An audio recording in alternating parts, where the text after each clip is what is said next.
It's October 21st, 2021.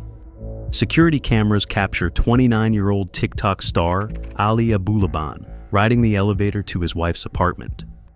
From the outside, everything seems normal. But just 2 minutes later, another camera outside his wife's apartment records something far more disturbing.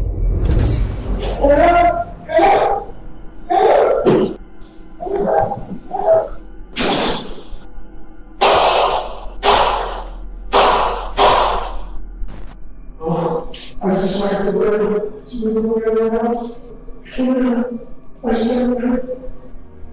20 minutes later, Ali calls police, claiming he just discovered his wife dead. But by then, he's already long gone and thinks he's going to get away with the murder. Little does he know, his heinous crime has been recorded every step of the way by security cameras. And now, the hunt is on to catch this cold-blooded TikTok killer.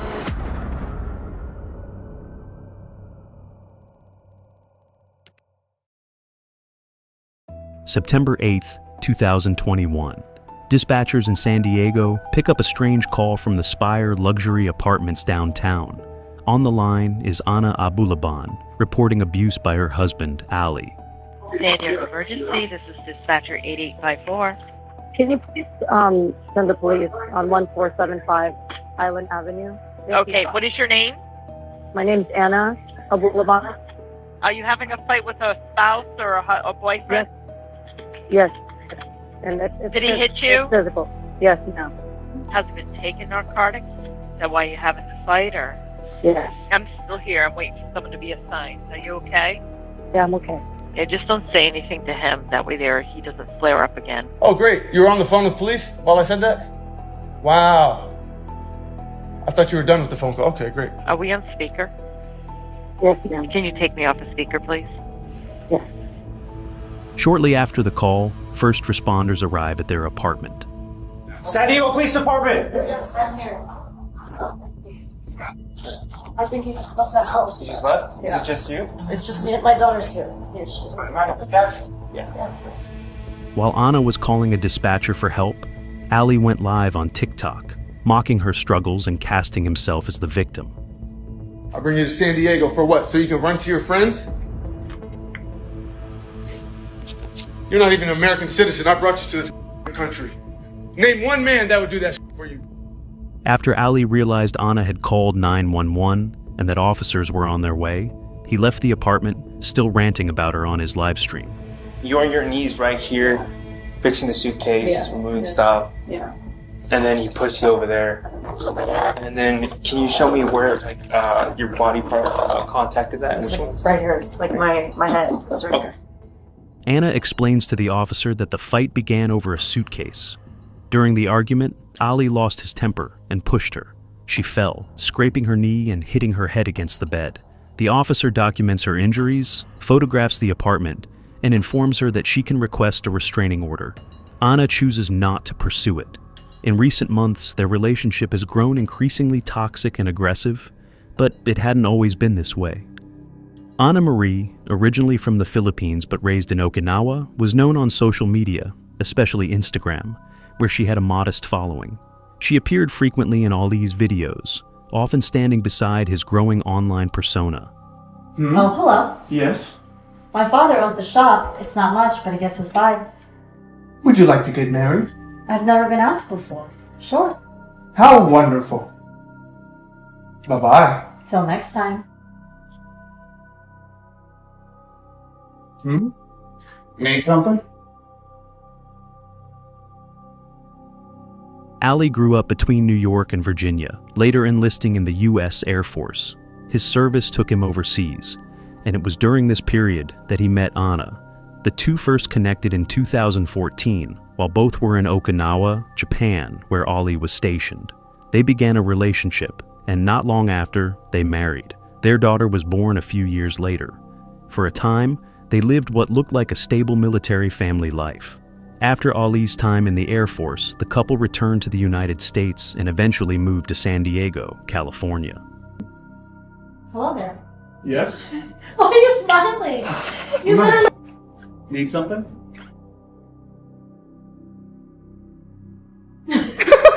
Never should have come here. Ah! Ah! Ah! Ah! Around late 2019, Ali launched the online character Jin Kid. His videos gained traction quickly, especially his live-action takes on Skyrim and his impersonations of Tony Montana from Scarface. He leaned into sketch comedy with characters and dramatic flair. Okay, what can I get? Hey, handsome. What the fuck you come? Sorry, man. I have a venti dolce caramel macchiato with no ice. What the fuck is wrong with this guy, man? You get him, yo? Speak English when you talk to me, okay? That was English. I'll have a venti caramel dolce. What the fuck you talking, man? A venti. What is that? A large? So say that next time, okay? Frappe venti cappuccino. Fuck you, man. His follower count soared. He amassed nearly 940,000 followers on TikTok and substantial support across other platforms. He was making short skits, character voices, fake fights, and over-the-top reactions. You wanna f with me? Okay. God, okay. Do you wanna play this? Okay. I believe in you. Do you wanna play off? Okay. What the f is my gun? Gina, what the f is my gun? Check the glass there. Put it. I see the same place every fucking night. Like, why you gotta touch my stuff? You wanna play this? Okay, I play with you. It's in the closet, Gina. Is it there? No. Oh, Gina, what the f? I always gotta show you everything. Anna occasionally appeared in his content. In some videos, she played along with Ali's skits, or appeared with their daughter in family-style clips. On social media, they were presented as a couple living in a luxury high-rise apartment in downtown San Diego, with success, family, and comedy all on display. While Ali's online career appeared to be thriving, the marriage between Anna and Ali was under strain. And now, Ali is becoming more jealous and possessive. He shifts from being a loving husband to someone who constantly belittles Anna. He begins posting frequent TikTok rants about her, recording their arguments, and publicly lashing out, trapping Anna in a relentless cycle of toxicity and emotional abuse. By 2021, the tensions between them are no longer hidden. Police records show that arguments have escalated. Friends and neighbors describe fights in the apartment, and Anna confiding that Ali's temper and behavior worry her. The situation reaches a breaking point on September 1st, 2021, as we have previously seen, when Anna called 911 to report abuse. Around that time, Ali also begins accusing Anna of cheating, even though he's the one involved with other women. He denies her the right to the same freedom. On public live streams, he rants and lashes out at her. She don't think. She don't think. She don't think. And you know what? Goodbye to your little citizenship there, Miss Filipino. But I'm not petty. I don't call the police on people I love. Get out of here, bro. This lured me to San Diego for what? So she could be a hoe with all her friends? Stop lying to them, Ollie. No, it's the truth. Yeah, you got friends now. Now you don't have a husband. Okay. He also starts recording her without her consent. During just 3 months, between July and October 2021, multiple calls report abuse at their home. However, none of these calls lead to Ali's arrest. Most of the calls come from worried neighbors and people close to the couple, alarmed that these violent arguments might be leading towards something far more terrifying. What none of them realize is that these calls mark the beginning of a chain of events that will soon spiral into an unspeakably gruesome end. Through all this, Ali amplifies his online presence. He continues posting goofy skits like Skyrim and Scarface impressions, and he often includes Anna. On social media, they look like the perfect couple. You ever look at your person and think to yourself, wow, how did I land you?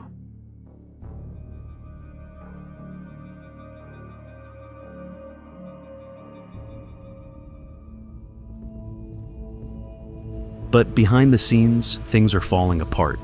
His content increasingly shows their private problems, and his control spills into public performance. Hey, Anna. Just want to say good morning. Good morning to Amira. I just figured instead of texting you, I'll send you a video. My intention here is to just let you know I get it. And I'm so sorry. I really am so Sorry for what I'm putting you through. How stupid. What happened to me? It was the drugs? Was it my insecurities? Meanwhile, Anna feels trapped. She tries to pull away. She starts speaking of getting a restraining order and threatens Ollie with a divorce. All told, by October 2021, police have responded repeatedly, but each time Ollie either apologizes or redirects the blame, and the cases don't proceed. The pattern continues. Jealousy, public humiliation of Anna, secret monitoring, and harassment. I'm a healthy man. I listen to you. I try to work with you. Huh? The door's right there. The door's right there. A billion other women out there for you that will fuck in a heartbeat. Yeah, a billion other men for you too. Is that your hope? What? Fuck. In this relationship. What do you give me, Anna? Nothing. When's the last time you pleased me? If it's a no, it's a no. It's a no, it's a no. There's no way that you're not somebody. Oh, yes. There's no way. In the coming weeks after that September call, things only get worse. Ali's behavior spirals further. Friends say he's openly using cocaine. His jealousy grows too. He doesn't want Anna to spend time with friends or other guys. She wants to leave me after 7 years. She couldn't even wait for the visa to finish. That just means I don't need your visa. That's not what I came here for. I came here for you. This was your plan all along, Anna. You used me. You called the cops on me behind my back? How evil is that? Anna, how evil is I that? don't know who you're trying to show that video to. How evil is that? Are you showing the police? No, I just can't believe it, because I want to watch this later. Throughout the fight, Anna deliberately avoids making eye contact, keeping her composure. She is fully aware that Ollie is trying to bait her into an emotional reaction, but she refuses to give him that satisfaction. Look at me in the face and tell me you don't love me. I don't love you. Look at me. I don't love you. I don't love you. Sorry. Following this, Anna calls Ollie's mother, confiding in her about the troubling behavior she has been enduring. What's up? What's your mom? Why do I need my mom? I just need him to leave because he's... Why do you always go back to him? Yeah, what do you want me to do? Put him in jail? I'm not trying to put him in jail. I'm trying to remove him from my house. Whatever it takes. If you feel like your life is in danger, put him in jail. She's not in danger. What the f are you guys talking about me like I'm some monster? What kind of marriage is this? Your daughter is suffering. Allie's mother knows he hasn't been the best husband and that the marriage is falling apart. Her only concern now is the well-being of her grandchild, who is suffering because of it. She's not even giving me a chance to get my marriage How back. does he have a chance when he does cocaine every night still? He lies and says he's gonna stop doing it. You need to walk away. Please, come here. I don't want to lose my wife. If another man touches her, I'm gonna go crazy. That envy turns into control while he accuses Anna of cheating during arguments. Enough! Ollie, enough! You know... Can somebody please help me? Hello? Ollie! Stop. Leave me the f*** alone! I'm holding my finger! I'm trying to leave this house! Yeah, that's not cool. Give me my phone! With a bunch of guys? Give me my phone! Bunch of guys, huh? Give me my phone! There's no guys! Give me my phone! One day, while their child is sleeping in the room, Ollie, high on cocaine, put a gun to his own head, desperate to force Anna's attention. Just keep following the cops. Yeah, because he just tried to make so that's what it is. He had a gun in his face with my daughter sleeping on the couch. I have to do that just to get her to come home. Anna is preparing to head out to a friend's birthday party, but Ollie refuses to let her go. Consumed by jealousy, he views every person in her circle as a potential rival. Give me my phone back.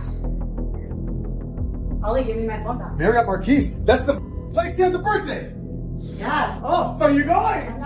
But he doesn't stop there. His aggression only intensifies as the argument continues. Luke's gonna be there. I told you we're going to a hotel. Yeah, Luke this is is not the after party, and Luke you're is going. not there. Yeah? Why do you think I can bring a kid? Yeah? Because nobody's there but girls, you stupid. In the end, Anna breaks down in tears. Allie offers an apology, but it's already too late. When was the last time you saw me smile? Or laugh? So how do I change that? You don't make me happy, you just make everything worse. I'm sorry, Anna. Complain about everything, nothing ever makes you happy. This is why we're losing everything, because you complain. About everything good that happens to us, you complain. Everything is negative. I'm sorry, Anna. I'm sorry, baby. Anna eventually calls 911, and officers quickly arrive. Just before they enter the apartment, Ali rushes to brush his teeth, hoping to hide the alcohol on his breath. When they step inside, he slips into the role of the caring husband. So our concern was if there's any violence. Sure. Was there any violence tonight? No, sir. I bring her to this country on a visa. She's Filipino, man. I did everything for her. We lived in Virginia. I worked for the government. Our life was set. Then her friend here. She's got friends here that she grew up with. Their lifestyle's a mess. I believe she called because she was trying to get me to leave tonight. So somebody has to be the bigger person. What you don't want to happen is if she alleges that you hit her, we have to arrest you, and now you have a arrest. Isn't that fucked up? Violence, it's a woman's world, man. I gave everything for her. I brought her to this country. And now some other is gonna be touching my woman? I don't think so. Yeah, so only you know what's best for you and your daughter. She said she feels safe with you here. Yeah. So she's not making money? She would prefer if you weren't here because she's afraid about the arguing. All the while, Ali believes he can outsmart everyone, but his marriage has already reached its end. The seriousness of that act is not lost on Anna. For her, it confirms what she has already feared. The home is no longer safe. She tells Ali that she wants a divorce. This time, it's not just a suggestion, it's her decision. She tells him it's over. He's been involved with another woman, and she can't move past it. After their breakup, Anna starts seeing another man, 29-year-old Rayburn Barron. He's been her longtime friend, the one who's always stood by her through every fight. Ali, of course, never liked him. He could sense that Rayburn wanted to be with Anna, but unlike Ali, Rayburn is caring, family-oriented, and would never hurt her. Ali does not accept it. He moves into a hotel nearby, but continues to hover around her life. He calls, he messages, he tries to convince her that things can go back to how they were.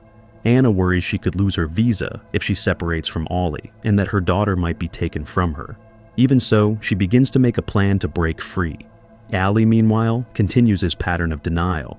From the hotel, he still acts as though the separation is temporary. He posts online, he talks to friends, and he insists that Anna is making a mistake.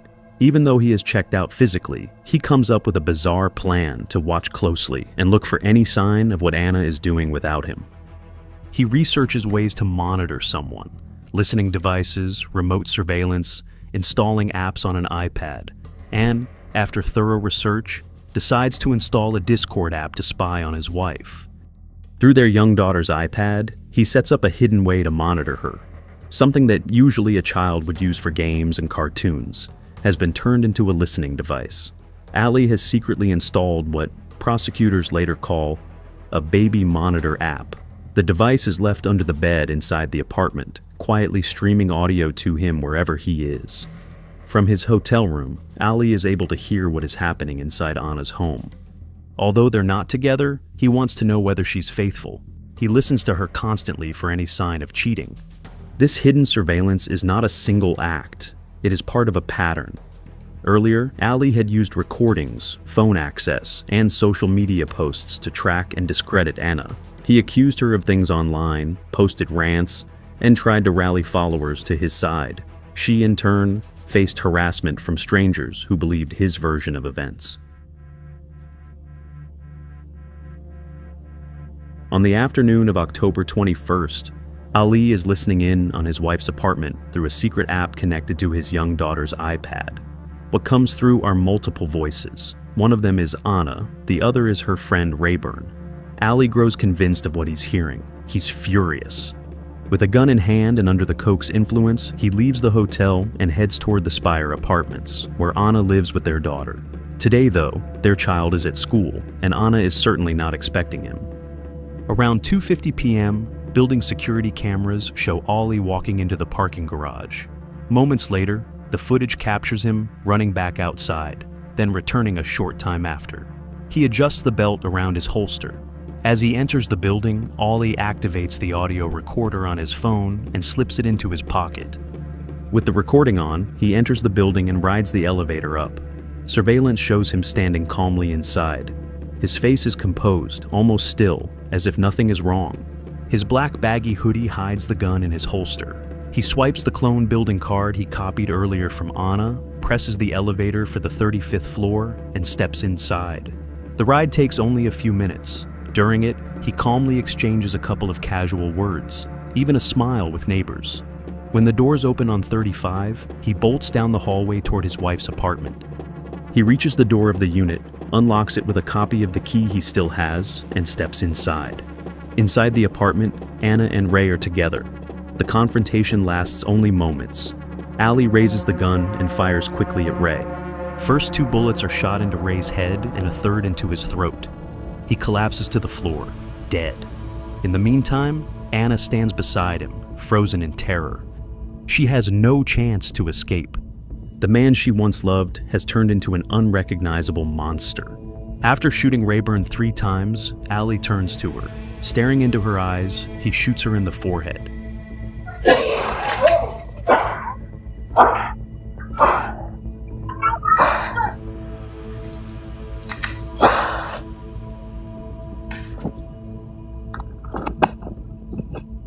Inside the apartment, Ali pulls out his phone once more. This time he does not record audio. He takes photographs of the scene, images of Ray and Anna lying on the floor where they were shot. With the gun still in his hand, Ali begins sharing those photographs out. He sends them to his parents and friends. He seems detached from reality, as if living inside the virtual world of his online persona, possibly Scarface. Photographing their bodies and sending the images to his family becomes the chilling climax of his actions. To him, this seems like a victory. After leaving the apartment, he calls his mom and tells her what he just did. I just like to live to everyone else. I just like to live.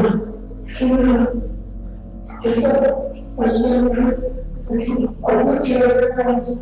I had to live in school. I had to live in school. She's here. She's here. There's an issue. I don't know.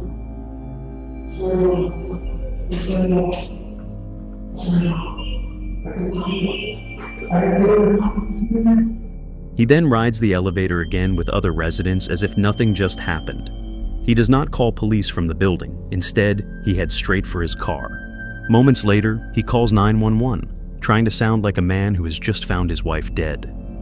San Diego Emergency, dispatcher 8107. Yes, ma'am. My wife and another man were, I found them dead on the couch. Bullet holes to the face. Wait, someone was shot? 2 people, a man and my wife. Stand by. Please help my wife. Please help me. Okay, hold on, sir.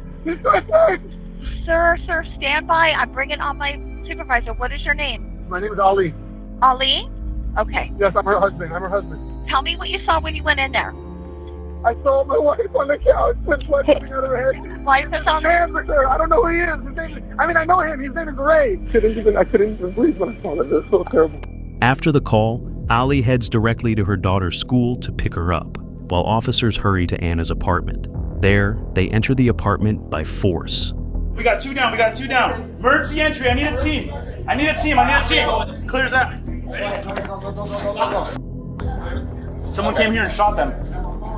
That's the guy that he's describing. They both took rounds to the head. Do me a favor, help out with security for us. I don't want someone coming back, doubling back over here and smoking, okay?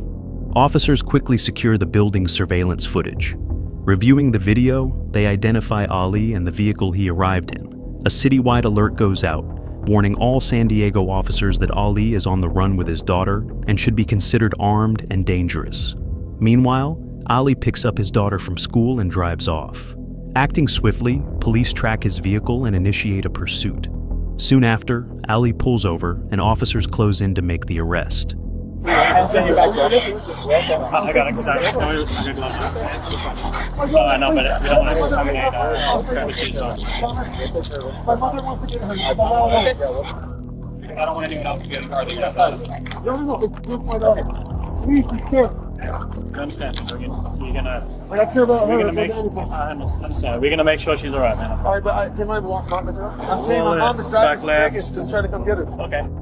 Amira, I love you, Amira! Amira, I love you! Take a soft connector. Put everything in a small bag. Police secure Ali's phones, social media accounts, his car, and the apartment where the killings occurred. These items became central to building a case.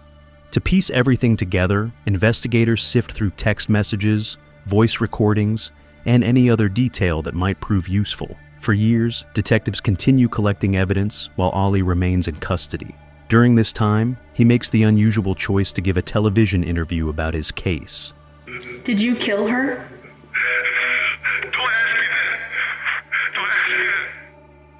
He still appears visibly shaken by the events, presenting his case as one of passion rather than premeditation. He admits to installing an app to monitor his wife, claiming it was only to ensure her safety. Yeah, I was listening on the house with the iPad through my phone. So when you heard Rayburn's voice, you went to... I didn't recognize him. I didn't know who it was. But what were you thinking? I was freaking out. Oh my God, I caught her. Oh my God. There's a man. And then guess what? I hear nightmare. R&B music. I'm trying. I'm like, I'm like, don't do it. I'm screaming. As you're driving to the apartment. Still high on coke, he sped recklessly to her apartment, swiped the copied keycard, and walked in to find them together. What did you think? What did you think? They were... Nothing. I didn't see that. I don't know. It was a blur. And I felt like I was on the passenger seat of my own body. When I opened the door and saw who it was, it broke my heart. And to see her kissing Ray on my couch, with his feet on my table, with my running my apartment, my life, in the house that my daughter sleeps in, on the furniture that I put together. How do you expect a man to feel? Happy? Well, I guess that's the end of my marriage. No! That's my family! Throughout the entire interview, Ali comes across as if he's performing. On the biggest stage of his life, he sobs, yells, and acts out of control, all in an attempt to appear both innocent and heartbroken. Behind the tears, it seems he believes he can sway public opinion, presenting himself as a man who lost everything. He's farming for sympathy, insisting he regrets not being a better husband to his wife. Although he admitted to his mother that he killed Anna, he entered a not guilty plea in court, and now insists that police have no evidence linking him to the murder. I never admitted anything. Police say they have evidence against me. I don't know what it is.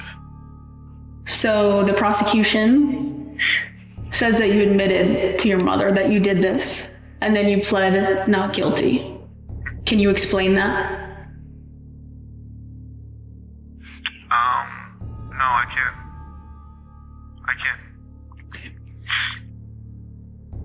After allegedly discovering his wife's body, he picked up his daughter from school, not to flee, but to take her somewhere safe. With the killer still at loose, his priority was making sure she was protected. She was with me when I got arrested. Mm-hmm. Did you have a gun in the car? I picked her up from school so that I could drop her off at a safe location at my dad's wife's brother, who lived an hour away. But police surrounded me on the highway. Why did you pick her up? I picked her up. From school? Why did you pick her up from school? Why wouldn't I? When I found them, my first instinct was to get my daughter for her safety. To drop her off at a safe location. I wasn't running away. I wasn't doing anything. I have nothing to hide. Once again, he portrays himself as an innocent man with nothing to hide. And while friends urged him to walk away from Anna, reminding him he could be with any woman he wanted, he refused, because to him, she was the love of his life. Dude, you gotta leave her. You gotta leave her. I know I gotta leave her, but I don't want to leave her. Dude, you're so handsome. You're famous on the internet. You can get any model. I know I can. I don't want to. I want my wife. Could anyone else have Anna? Huh? Could anyone else have Anna? Not while she's married to me.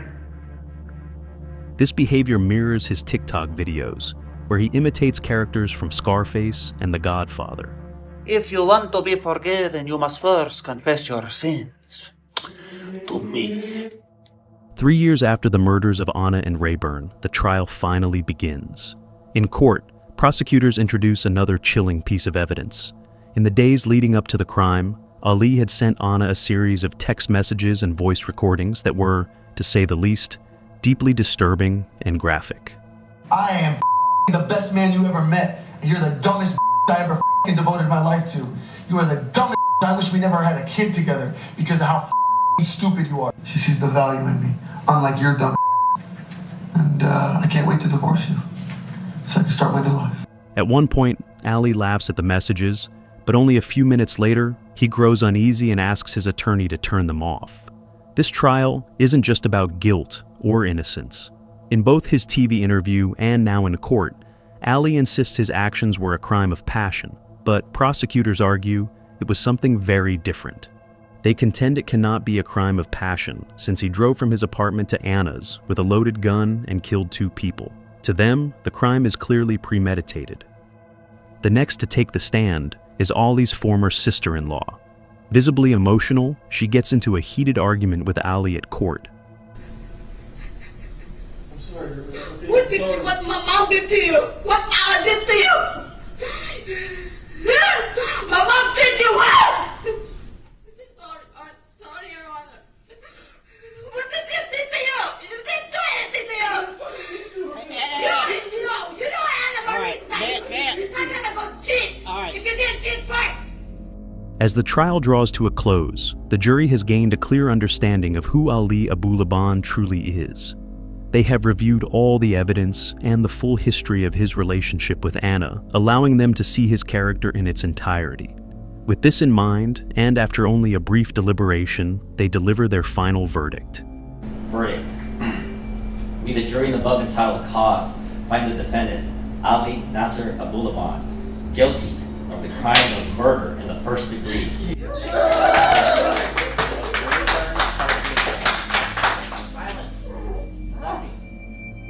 Of Rayburn Cardenas Moran.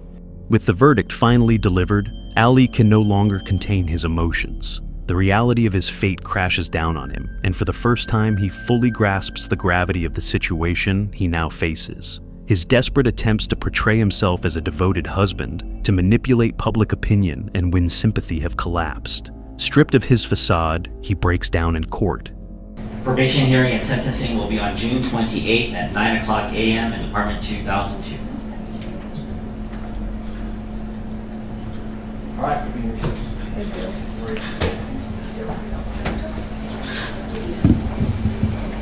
Members of the audience, please wait in the hallway.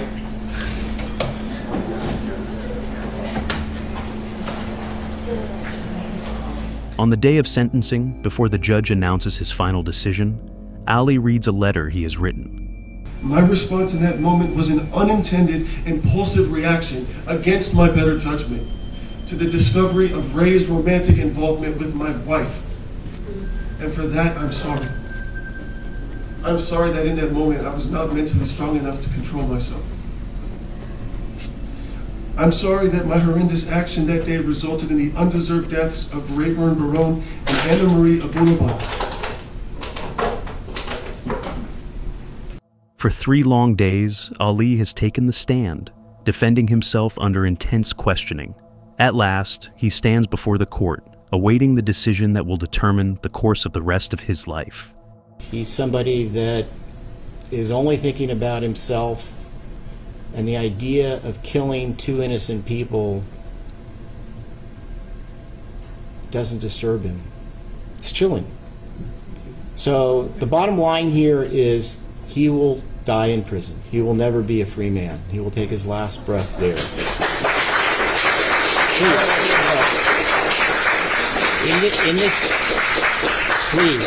Please. In this matter, the defendant on count 1 will be sentenced to life without the possibility of probation. Ultimately, Ali gets what he deserves. He's currently serving the sentence of 2 consecutive life terms without the possibility of parole, plus an additional 50 years to life.